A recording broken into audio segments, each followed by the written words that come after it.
of it. When people talk about the need for compassion and humanity, I don't think anyone is anti-compassion or anti-humanity. I think these are very easy ways to browbeat people into accepting the breaking of the laws of the country that they're in. What's up, YouTube? Hope you guys are feeling good. My name is Elario, and today I'm back with another amazing video by Douglas Murray, and this is called Fake Virtue Signaling. Douglas Murray exposes and shuts up woke CEO on immigration. Another issue on immigration, innit? You know how it goes, guys. I definitely know this is going to be a tough one, so sit back and relax and let's delve into it. The people who have been encouraging it will rue the day when this gets more out of control down the line. I've heard all of the arguments about compassion and humanity that Charles is so seems to be so angry about. Your client, first of all, it's Douglas. Sorry, and secondly, that it's not irregular. Just let me finish. Douglas Murray recently debated a woke CEO on multiculturalism and absolutely demolished him.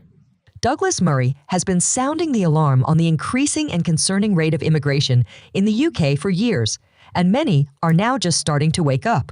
In the heated debate you are about to see, the woke CEO not only calls Douglas Murray by the wrong name multiple times, but makes uninformed and fake humanistic claims about immigration that Douglas Murray completely shreds to pieces.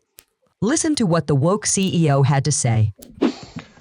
Well, I think this is a global issue, very much in the way that climate change is a global issue. And of course, it's a challenge for every Western government when you have people who are being displaced on the scale that we do have globally today. You know, millions and millions of people being displaced through no fault of their own. And indeed, if there was displacement in Europe and Europeans were being subject to what is happening in other continents, I think Europeans would expect the rest of the world to respond in a compassionate way too. So globally, we have to think about how we address this huge challenge.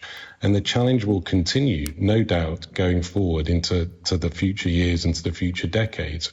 And it requires Western governments to come together in the way that they're doing over climate change and to think about a solution that reflects the principles that nations have abided by and stuck to and supported since the horrors of the Second World War. Principles that are about humanity, that are about recognizing that we are a global community and we respond appropriately to support fellow humans when they're in crisis and when they're in need of support. And they need to come together and form a multilateral agreement to respond to that right across Europe, because it's a challenge, as Douglas says, for European nations. But that response needs to be based on principles, as I say, of humanity and compassion, principles that many, many nations, many of those liberal democracies that Douglas refers to, are very proud to sign up to. And that's what needs to drive the response to this crisis, in the same way that governments are coming together to use a set of principles in response to the climate crisis. Douglas Murray is about to completely expose and debunk the woke CEO. The arguments he puts forth and the idea that the UK and many other Western countries should just keep accepting immigrants on the basis of kindness has been made many times in the past, and many leaders are now coming to the realization that kindness and nice virtues are not what necessarily builds a nation. Many activists in European countries like the UK and Sweden have been advocating for fake kindness because they feel Europe has to atone for their sinful past by accepting a large number of immigrants. But this is starting to backfire, and they are now all of a sudden silent. All of this is a result of an anti-Western woke ideology that categorizes all of history through the oppressor-oppressed narrative. I agree that this is a global crisis, but I think that people talking about Britain's borders very rarely have any idea of the global scale of it. When people talk about the need for compassion and humanity, I don't think anyone is anti-compassion or anti-humanity. I think these are very easy ways to browbeat people into accepting the breaking of the laws of the country that they're in. It is not a British tradition or anything of which Britain needs to be proud to pretend that Britain is not Britain unless we allow the breaking of the law. in our asylum and immigration policies. The fact that historically Britain has on occasion been able to give sanctuary to really very significantly small numbers of people in our history is a reflection that we're a small island with relatively small resources in the global scheme of things. And when people say that we need to come together to answer this, I agree with this. Britain, however, cannot be the resort of choice for anybody in the world. As I say, we've had the example of people coming from Vietnam again the other day across the channel. For anyone across the Far East, the Middle East, the Near East, Sub-Saharan Africa, North Africa, and everywhere else in the world where they are not having the life they would like. Some people are fleeing war zones, absolutely. The majority are fleeing economic deprivation. And it is a very negative idea indeed, to my mind, to pretend and to console our consciences by pretending in any way that Britain can answer all of these problems. We cannot. What we can do is make things an awful lot worse in Britain and in France and in neighbouring EU countries by adhering to a polite lie that it is remotely in Britain's gifts to solve all of the problems that exist in the world. And as I say, in particular by pretending that as well as the legal asylum system we have, we should also have a parallel asylum system, an illegal one, where whoever gets across the channel first in a boat wins entry into Britain. I think it's a great mistake, and the people who have been encouraging it will rue the day when this gets more out of control down the line. It is something that will need to be addressed, and if it isn't, we've seen in the last decade what happens. I've heard all of the arguments about compassion and humanity made by compassionate and pseudo-humanitarian figures across Scandinavia, Mediterranean Europe. They all said in the last 10 years, let them come, let us answer the woes of the world. And then it got way out of hand and they had to crack down and snap back. Of course they did, because surprise, surprise, it's not in Denmark's gift to sort out the world's woes. It's not in Sweden's gift, not in Italy's gift, and it's not in Britain's either. Douglas Murray's analysis here is absolutely spot on. Multiculturalism is often touted as an unequivocal good, but Murray challenges this assumption, highlighting the tensions and conflicts that arise when integration fails. A key point that Murray often emphasizes, and which is borne out by various studies and reports, is the issue of integration, or, more precisely, the lack thereof. The ideal of multiculturalism presupposes that different cultures can coexist without necessarily integrating into the host nation's cultural framework. This presumption, while noble in its aim to preserve cultural identities, can lead to segregated communities, each operating in parallel to the other rather than interacting in meaningful ways.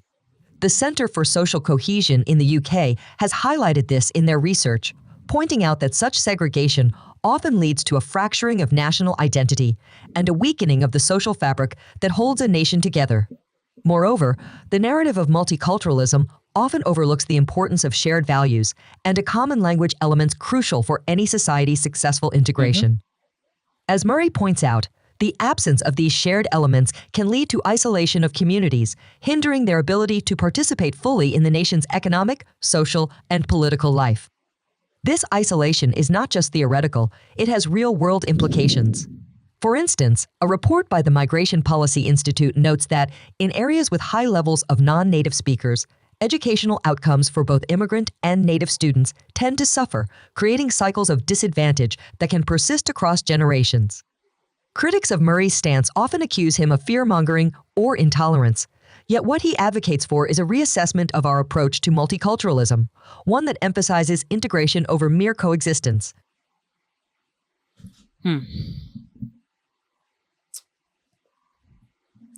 This particular issue of immigration is something that has been going on for years. In fact, it's more or less massive tug of war between the host countries and the immigrants. Now, the CEO was of the opinion that human compassion and what was the word he used? I'm just going to go with sympathy. Human compassion and sympathy should allow those countries that can help to accept these immigrants and all that. True. As Douglas said, no one is being inconsiderate or wicked. The thing is,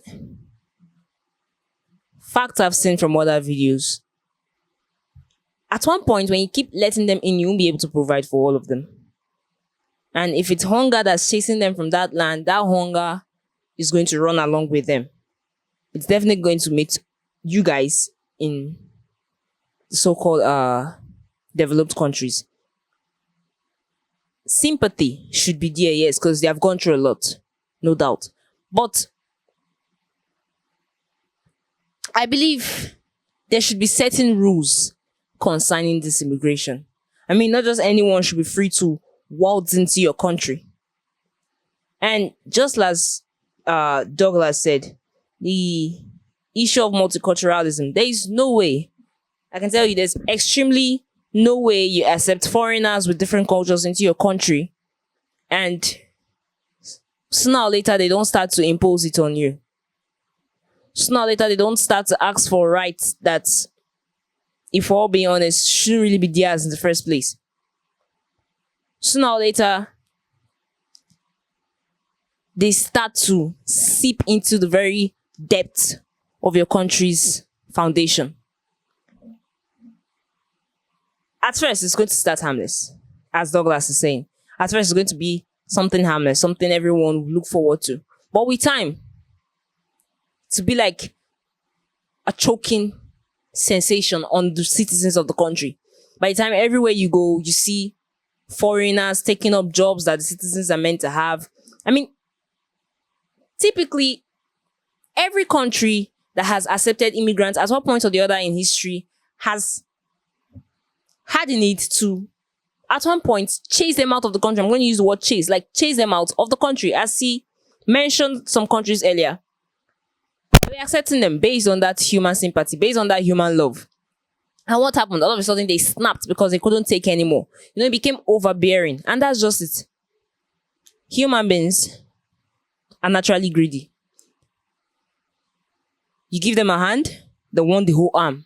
That's just it. So, with time, there will come the need to take them out of your land to focus on your citizens. And frankly, if you're going to keep accepting people into your country based on sympathy, then you might end up start accepting the whole world. As Douglas stated, no one has the answer to it all. This is a global problem. And no one country can stand on its own and have the answer to it all. He said Denmark didn't have the answer, just France didn't have the answer, just the same way Britain doesn't have all the answers for all the problems causing immigration. And the influx of immigrants is disturbing. That's why he's asking for the rules on immigration to be looked over and set up and all that. But the CEO had one thing to say that I actually key into. He said the same way leaders of different countries sit down to talk about how to combat the problems of the climate change, their weather. I believe if you do feel a certain compassion for these countries, instead of allowing them to have an overflow in your country, thereby making it overpopulated, why don't you take the help to them? Just as Douglas said, native and an indigene, if there are no, concise or strong educational facilities for a native, someone who doesn't even understand English, there's a disadvantage there. So, rather than inconveniencing yourself to some extent, the leaders should come together, just as he said, talk about these issues and see how they can help and combat it. I believe this would help a whole lot on the issue of immigration. Guys, tell us what you think about this video in the comment section and leave a thumbs up at the end of this video. Thank you all for watching. Stay safe.